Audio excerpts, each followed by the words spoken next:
When Zex'kalar, a feared apex predator from the Void Hunters species, swaggers into Murphy's Galactic Cantina, looking for his next victim, he expects the usual cowering and screaming. Instead, he encounters Jake Morrison, a deceptively ordinary human who responds to the terrifying alien's dramatic entrance with nothing more than "Ouch, hold my beer." What follows is a hilariously catastrophic chain of events where the human's seemingly stupid decisions and reckless bravado systematically dismantle everything Zex'kalar thought he knew about being the galaxy's most feared predator. Through wit, absurd luck, and humanity's trademark ability to turn any situation into controlled chaos, Jake transforms a routine intimidation into the most embarrassing night of the alien's centuries-long career. The cantina doors slid open with a pneumatic hiss that cut through the ambient chatter like a plasma blade through butter. Every conversation died. Every glass froze halfway to trembling lips. Even the holographic dancers stopped mid-gyration, their programmed routines apparently not equipped to handle this level of impending doom. I, Zex'kalar of the Void Hunter clan, stepped into Murphy's Galactic Cantina with the fluid grace of death incarnate. My forearms moved in perfect synchronization, each one ending in claws that could slice through reinforced hull plating. My obsidian exoskeleton gleamed under the cantina's neon lights, reflecting rainbow patterns that hypnotized prey species into paralysis. Standing nearly 3 meters tall, with mandibles that could crack open a Regellian skull like a walnut, I was evolution's answer to the question, what if nightmares became real and got really, really angry? The Void Hunters had terrorized this galaxy for over 2,000 years. We were the bogeymen that made other bogeymen check their closets. Parents across 17 star systems told their children stories about us to ensure good behavior. Eat your processed nutrients or the Void Hunters will come for you. Clean your sleeping pod or Zex'kalar will visit tonight. Standard stuff, really. The usual symphony of terror began immediately. A Zentaurian businessman knocked over his chair in his haste to hide under his table. 3 Arcturian traders bolted for the emergency exits, their tentacles flailing in panic. A group of vegan smugglers, and by vegan I mean from the Vega system, not the dietary preference, scrambled to activate personal shield generators with shaking hands. This was more like it. This was the proper response to my presence.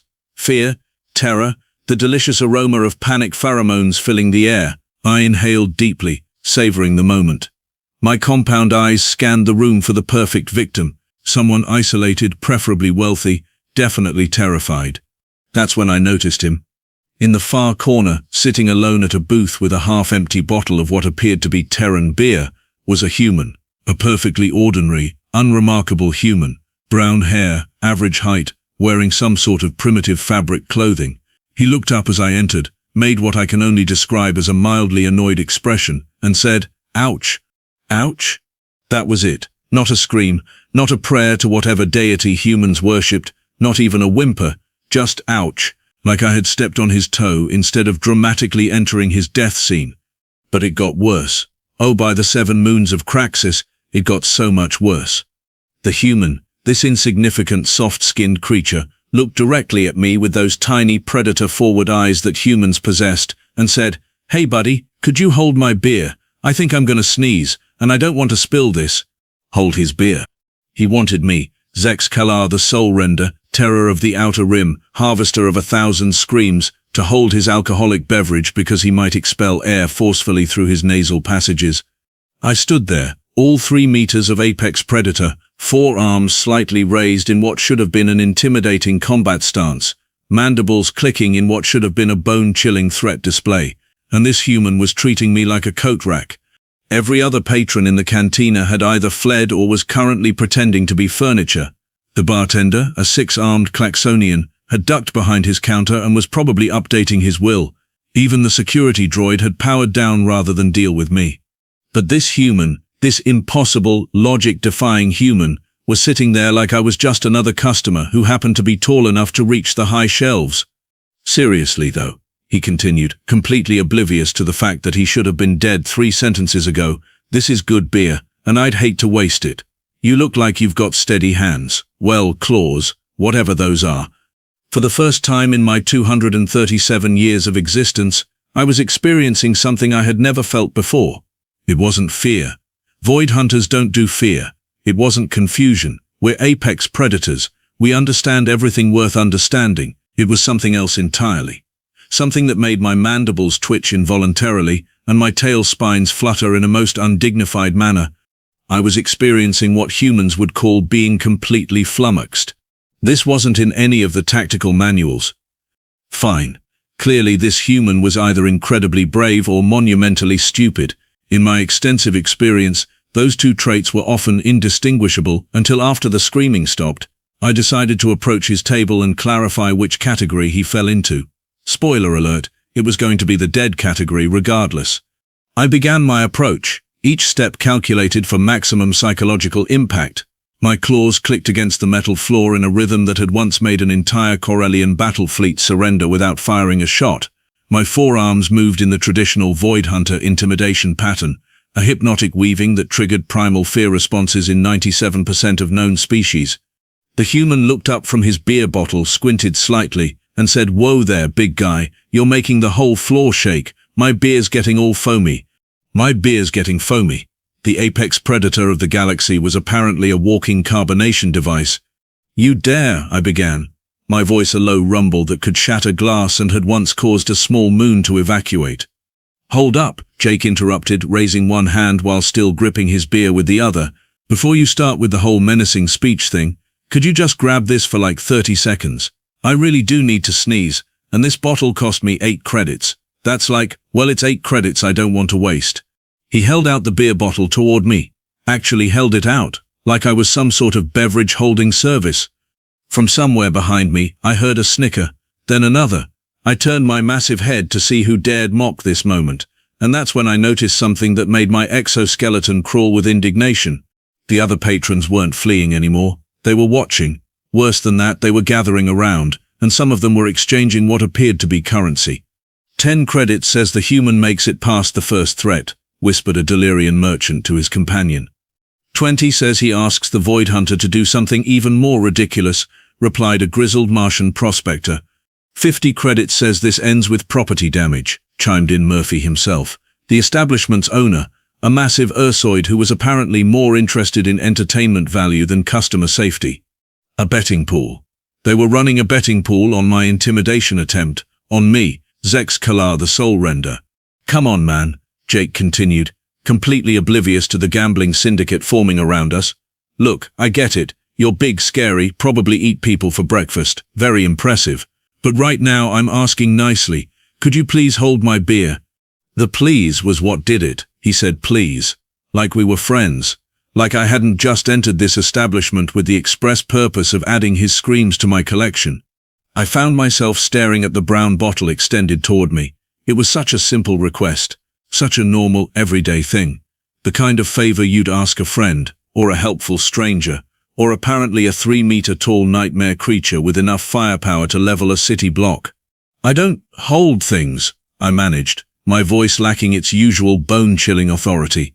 "I'm a Void Hunter. I hunt, I kill, I harvest the terror of lesser species for sustenance." "Yeah, okay, sure," Jake nodded agreeably, "but like, just for a minute, I promise I won't sneeze on you or anything. These allergies are killer this time of year. Must be all the artificial atmosphere recycling."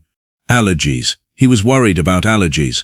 While facing down a creature that had once made an entire star system change their shipping routes just to avoid me.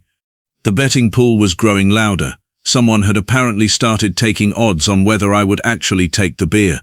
The current spread had Void Hunter snaps and incinerates everyone at 3-1. But Void Hunter holds beer like a good sport was climbing fast at 7-1. "This is not how this works," I said, my voice rising to what should have been a terrifying roar but came out more like an exasperated whine. "You're supposed to be terrified. You're supposed to beg for mercy. You're supposed to offer me your life savings and the coordinates to your home planet." "Well, I mean, I'm from Earth, so you probably already know where that is," Jake replied reasonably, "and my life savings are pretty much just enough to cover my tab here, and maybe a shuttle ride to the next system. But hey, if holding my beer for 30 seconds is really that big a deal, I guess I'll just risk spilling it." He started to pull the bottle back, and something in my predator brain screamed in protest. Not because I wanted to hold his beer, absolutely not, but because backing down now in front of this audience would be the end of my reputation. Word would spread. Within a week, every 2-bit space pirate and cargo hauler would know that Zex'kalar the Soul Render had been defeated by basic politeness and beverage logistics. But taking the beer would also be admitting defeat, wouldn't it? Either way, I was losing this encounter to a human who apparently treated apex predators like helpful furniture. 15-1 on the sneeze being fake, someone called out from the crowd. 20-1 on the human asking for something even weirder after this, another voice added. This was, without question, the most humiliating moment of my extraordinarily long and violent career. Enough, time to salvage what remained of my dignity and reputation. I drew myself up to my full, impressive height, spread all 4 arms wide in the classic Void Hunter threat display, and activated my bioluminescent fear patterns. My exoskeleton began pulsing with deep red and purple lights that had once caused an entire Confederation fleet to wet themselves collectively. "Mortal," I intoned, my voice dropping to the subsonic frequencies that could liquefy internal organs. "You will show proper respect, or I will feast on your entrails while you watch." Jake blinked a few times, tilted his head slightly like he was thinking really hard about something, and then said, "Huh, that's a neat light show. Are you like bioluminescent? That's so cool. My cousin Rick has one of those fish tanks with the glowing fish. Do you change colors based on your mood, or is it more of a voluntary thing?" The betting crowd erupted in delighted murmurs. Someone shouted, "50 credits says he asks about the warranty next." My fear patterns flickered and died. I couldn't maintain them when faced with such genuine curiosity. It was like trying to be intimidating while someone asked about your skincare routine. "It is not a mood ring," I growled, my mandibles clicking in frustration. "It is a biological weapon designed to trigger primal terror responses." "Oh, that's even cooler." Jake's eyes lit up with what I was beginning to recognize as dangerously misplaced enthusiasm. "So like, it works on everyone except humans? That's fascinating from an evolutionary standpoint. I wonder if it's because we don't have the right optical receptors, or if we just don't have those specific fear triggers hardwired into our brains." He paused, taking a thoughtful sip of his beer. "Actually, now that I think about it, it kind of reminds me of those old rave lights from back home. Very retro, very 80s. Retro. 80s. My species' most feared biological weapon reminded this human of primitive recreational lighting. I decided to try a different approach, physical intimidation. I slammed one of my claws down on his table, the reinforced metal buckling under the impact. The sound rang out like a gunshot, and every other patron in the bar jumped. Jake looked down at the claw-shaped dent in his table, then back up at me, and frowned. "Dude, that's gonna come out of my damage deposit. Murphy charges like crazy for table repairs." "Your damage deposit?" I stared at him, my compound eyes unable to process this response. "Your damage deposit is your primary concern right now?" "Well, yeah," Jake replied, as if this was the most reasonable thing in the galaxy. "I mean, look at the size of that dent. That's easily a 100-credit repair job, and my deposit was only 50. I'm gonna have to pay extra now." From across the bar, Murphy called out, "Standard table replacement is 120, Jake, but I'll give you the regular customer discount." "See?" Jake gestured toward the bar with his beer bottle. 120. That's like 3 weeks of lunch money. The crowd was getting larger. Word had apparently spread to other establishments, because I could see beings I didn't recognize filing in through the back entrance. Someone had set up what appeared to be an actual bookmaking operation near the bar, complete with odds boards and everything. "Current odds," the Delarian merchant announced. "Void Hunter admits defeat and leaves 4-1. Human asks Predator to split the tab, 6-1. Someone calls their mother, 12-1. "I'll take 20 credits on property damage exceeding 1,000 credits, shouted a Rigelian trader. 50 on the human offering to buy the next round, countered a vegan smuggler. This was not happening. This could not be happening. I was Zex'kalar. I had brought entire civilizations to their knees. I had made grown Klingons cry for their mothers. I had once scared a black hole into collapsing faster just by staring at it really hard. And yet here I was, being treated like dinner theater. I decided to try psychological warfare.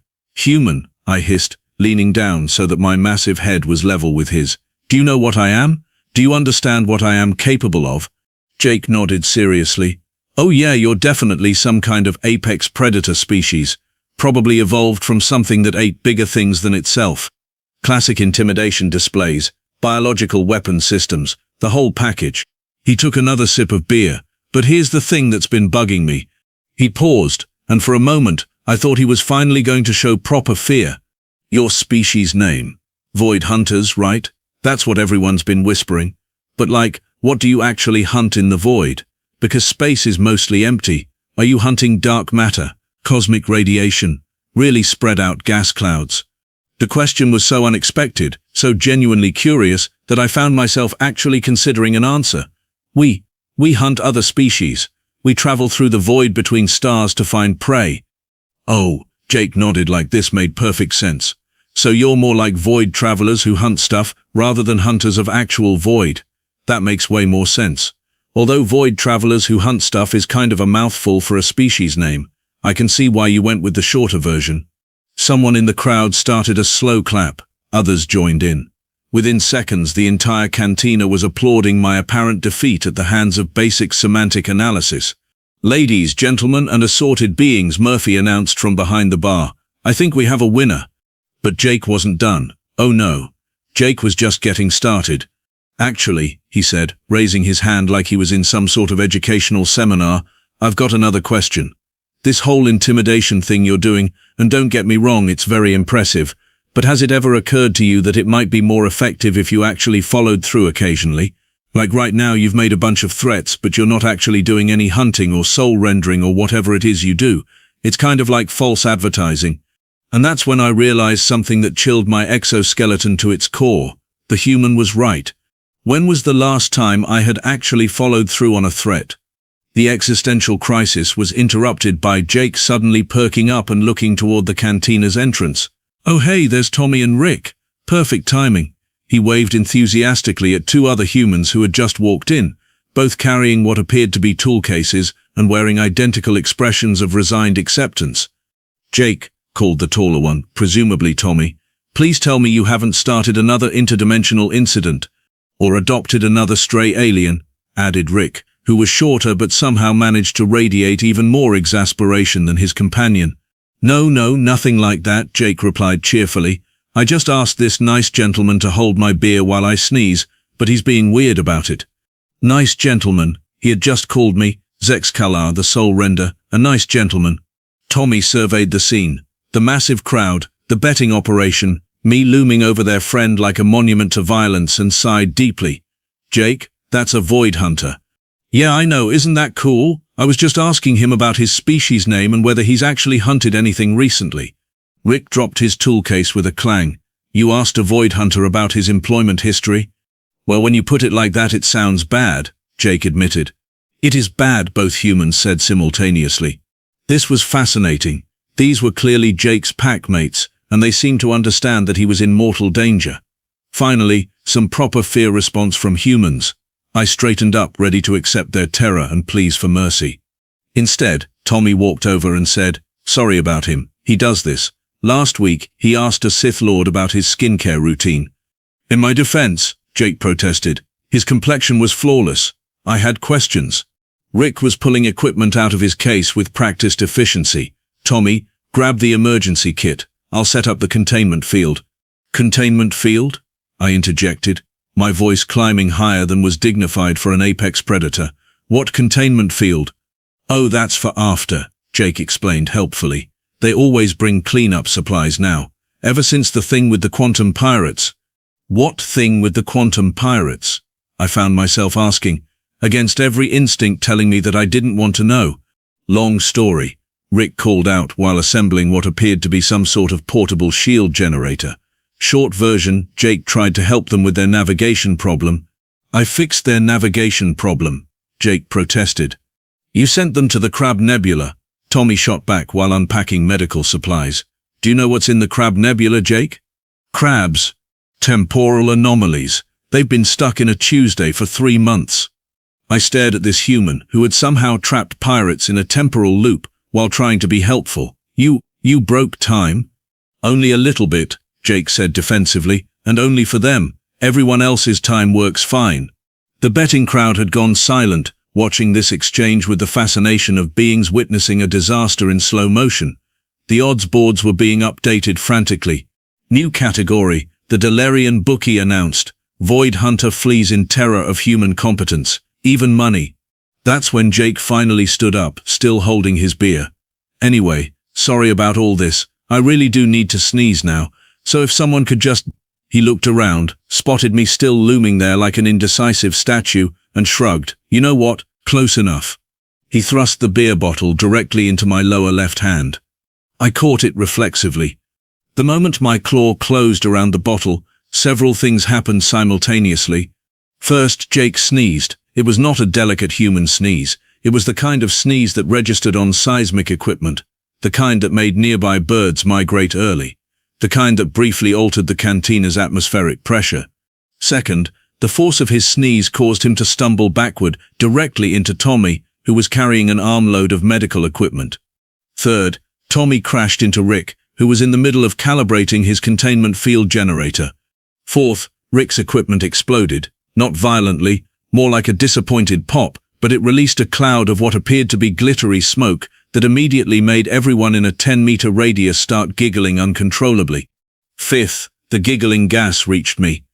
Zex'kalar the Soul Render, terror of the outer rim, harvester of 1,000 screams, began to giggle. High-pitched, involuntary giggling that made my mandibles flutter in the most undignified way possible while holding a human's beer. The crowd erupted in cheers. Credits changed hands at an alarming rate. Someone started taking pictures.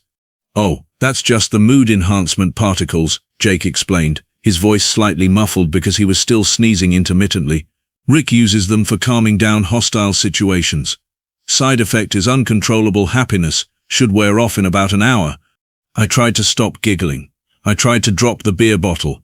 I tried to resume my terrifying presence. Instead, I found myself chuckling and examining the bottle's label with genuine interest. This is actually pretty good beer, I admitted through my giggles. What's the alcohol content? 5%, Jake replied, having finally gotten his sneezing under control. Nothing fancy, but it's reliable. Reliable beer, I mused, still giggling. I like that. Very honest marketing. Tommy and Rick were untangling themselves from their equipment pile, both looking resigned to whatever was happening. The crowd had formed a circle around us, like we were some sort of performance art piece.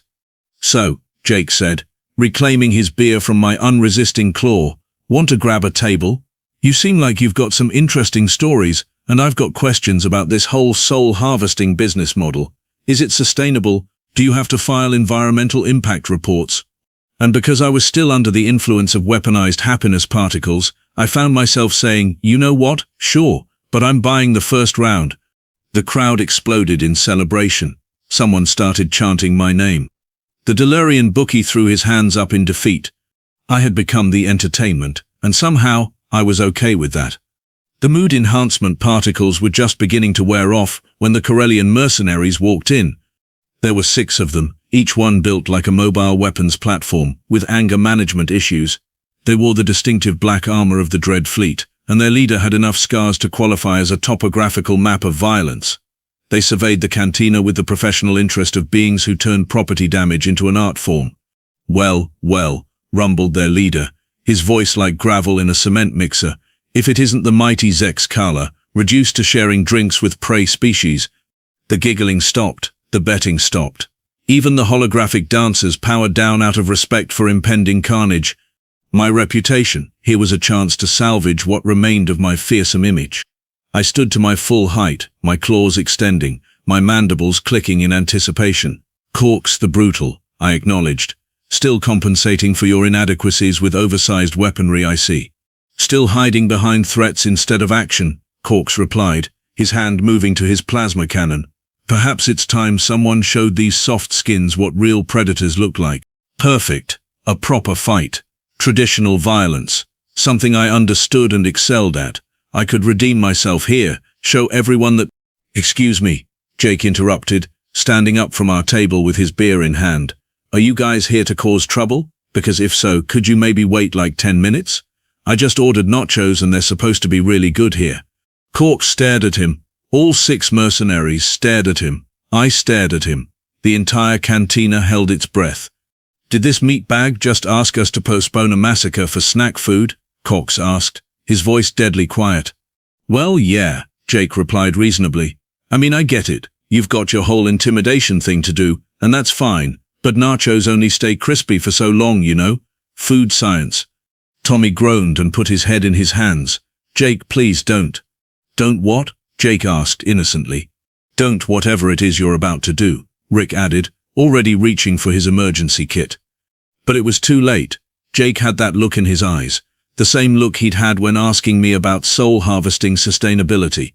The look that suggested he was about to apply human logic to a situation that was allergic to any form of rational thought. Look, Jake said, addressing Korks directly. I can see you're upset about something. Maybe we can talk this out. What's the actual problem here? Korks's face went through several interesting color changes. The problem, he snarled, is that this so-called apex predator has become a joke. He's supposed to be the terror of the galaxy, and instead he's sitting here discussing beverage preferences with prey. Oh, is that all? Jake brightened considerably. That's easy to fix. Jake, Tommy warned, whatever you're thinking, don't. It'll be fine, Jake assured him, then turned back to Korks. So you want him to be scary again, right? More traditional predator behavior?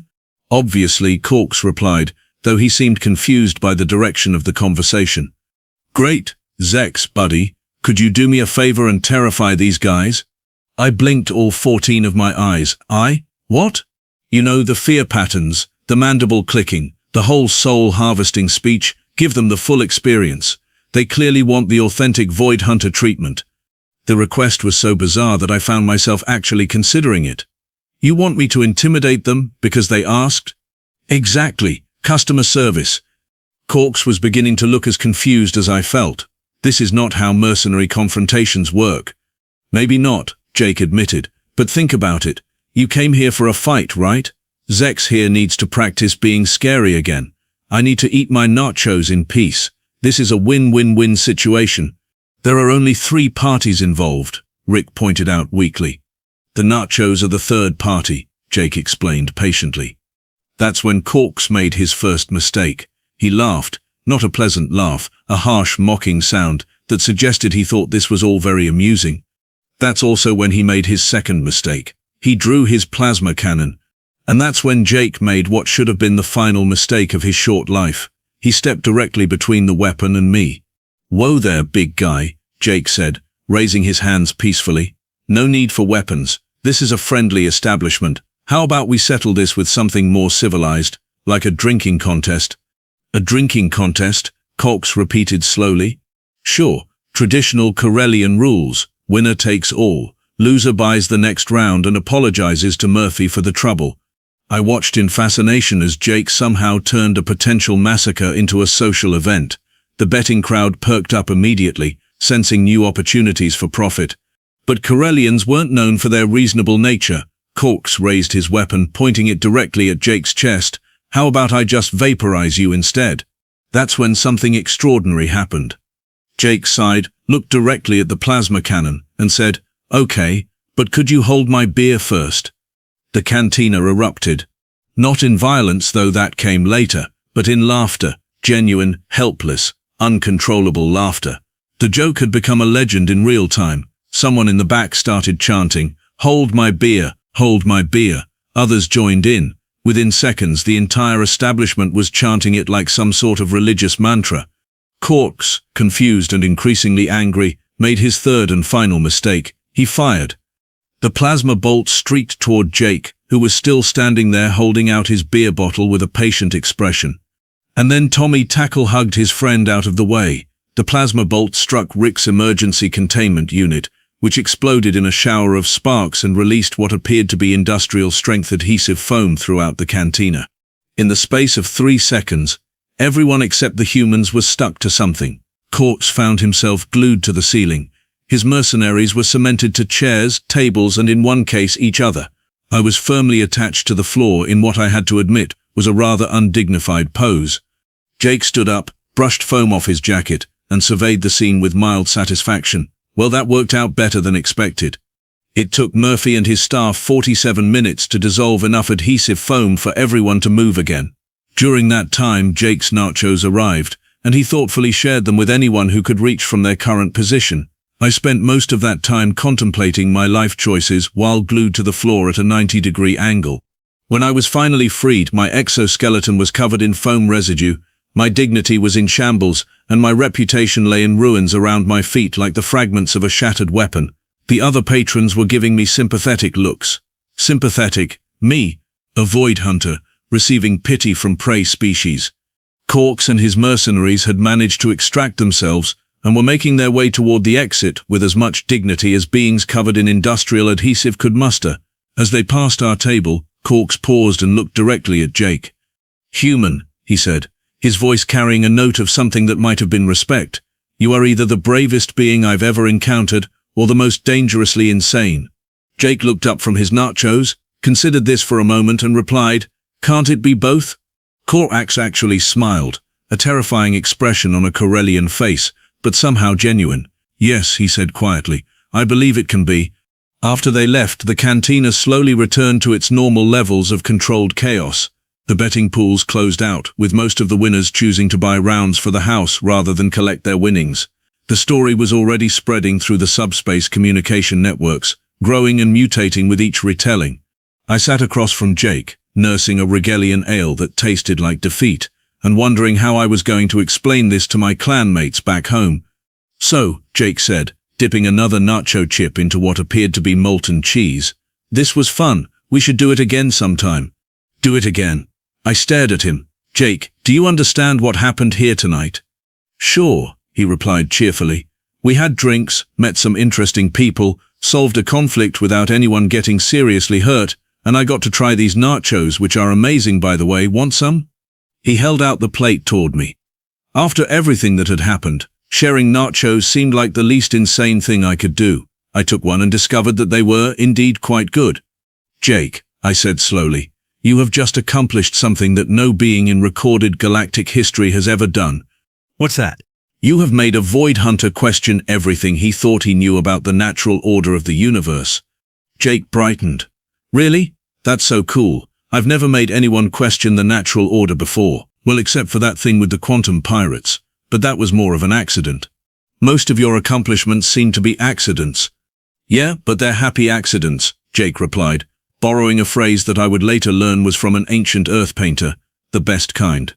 Tommy and Rick had finished packing up their equipment and joined us at the table. They ordered their own drinks and listened with resigned acceptance as Jake recounted the evening's events from his perspective, which somehow made the whole thing sound like a perfectly reasonable social interaction. As the night wore on, I found myself actually enjoying their company. These humans were unlike anything I had encountered in my centuries of existence. They approached the universe with a combination of fearlessness and curiosity that was both admirable and completely terrifying. They solved problems by creating bigger, more interesting problems. They turned confrontations into conversations and enemies into drinking buddies. When I finally left Murphy's Galactic Cantina in the early hours of the station's artificial morning, I was a changed being, not broken. That would imply that I had been defeated, changed, evolved perhaps, though I wasn't entirely sure in which direction. The story of that night spread throughout the galaxy faster than a plague and with considerably more entertainment value. Within a week, "Hold my beer" had become a recognized phrase in 17 different languages, always spoken with a mixture of awe and terror. Cantinas across the Outer Rim started selling commemorative drinks called Jake's Folly and Void Hunter Humility. As for me, I never did regain my fearsome reputation, but I discovered something that I hadn't expected. I didn't really mind. There were other ways to make a living in the galaxy, and most of them involved considerably less existential dread. I still encounter humans from time to time in my travels. Each meeting reinforces my growing conviction that they are the most dangerous species in the galaxy, not because of their weapons or their aggression, but because of their absolute refusal to behave in any predictable manner whatsoever. They are chaos incarnate, wrapped in soft skin, and armed with good intentions. And somehow, against all logic and reason, that makes them utterly, terrifyingly magnificent. Just don't ask me to hold their beer.